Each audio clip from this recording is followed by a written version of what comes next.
शावली ने सुरजो को हिप्नोटाइज करने की कोशिश की।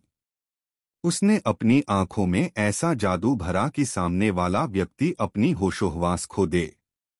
लेकिन सुरजो वो नहीं था जो इतनी आसानी से किसी के वश में आ जाए। उसने पहले ही शावली के इस शातिर प्लान को भांप लिया था। सुरजो के सामने आखिरकार आ गई शावली की असली सच्चाई, एक ऐसी सच्चाई जिसने पूरे घर की नींद हिला दी। कलर्स टीवी के सीरियल नयनतारा में इस वक्त कहानी ने नया मोड़ ले लिया है।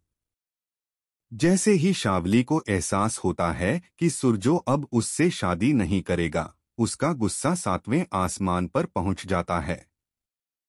वो सोचती है, अगर सुरजो मेरा नहीं बन सकता तो किसी और का भी नहीं बनेगा। इसी जुनून में वो अपनी आंखों के जादू से उसे हिप्नोटाइज करने की कोशिश करती है।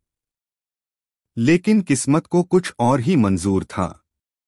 सुरजो, जो पहले ही शावली की हर चाल को समझ चुका था, माता का नाम लेकर उसके सामने खड़ा हो गया। उसी क्षण शावली की आंखों की चमक जैसे बुझ गई। उसका जादू काम नहीं करता। कमरा अंधकार में डूब गया और अचानक शावली के चेहरे पर डर उतर आया, मानो किसी अनदेखी ताकत ने उसे रोक दिया हो। सुरजो ने गुस्से में कहा, तुम्हारी ये नकली शक्तियां मेरे विश्वास के आगे कुछ नहीं।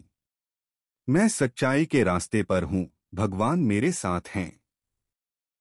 तुम चाहो भी तो मेरा कुछ नहीं बिगाड़ सकती, मेरा बाल भी बांका नहीं कर सकती। उसकी आवाज गूंज उठी और कमरे में पड़ी घंटियों की आवाज मानो किसी शक्ति के जागने का संकेत दे रही थी। शावली गुस्से में चिल्लाई, तुम नहीं जानते सुरजो, ये कहानी यहीं खत्म नहीं होगी। तुम्हारी नयनतारा, वो अब तुम्हारी नहीं रही। यह सुनकर सुरजो के पैरों तले जमीन खिसक गई। वो भागा दौड़ा और मन ही मन कसम खाई, मैं अपनी नयनतारा को ढूंढ निकालूंगा, चाहे इसके लिए मुझे नरक के दरवाजे तक क्यों न जाना पड़े। दूसरी ओर नयनतारा जिस औरत के कब्जे में है, वही औरत जो सोमराज की साथी है, अब उसके साथ दरिंदगी की हदें पार कर चुकी है। नयनतारा के हाथ पांव बंधे हैं, उसकी आंखों में डर नहीं बल्कि विश्वास है कि उसका सुरजो आएगा। लेकिन वो औरत उसे धमकाती है, आज रात तुझे इस घर से बहुत दूर भेज दिया जाएगा, फिर कोई तुझे ढूंढ नहीं पाएगा। लेकिन तभी बिजली चमकती है और उसी पल नयनतारा को अपने कानों में सुरजो की आवाज सुनाई देती है, नयनतारा, मैं आ रहा हूं। वो आवाज सच थी या भ्रम, किसी को नहीं पता। लेकिन नयनतारा के चेहरे पर पहली बार मुस्कान आई।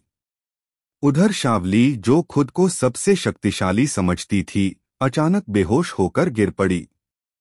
जब उसने आंखें खोलीं तो खुद को एक मंदिर में पाया।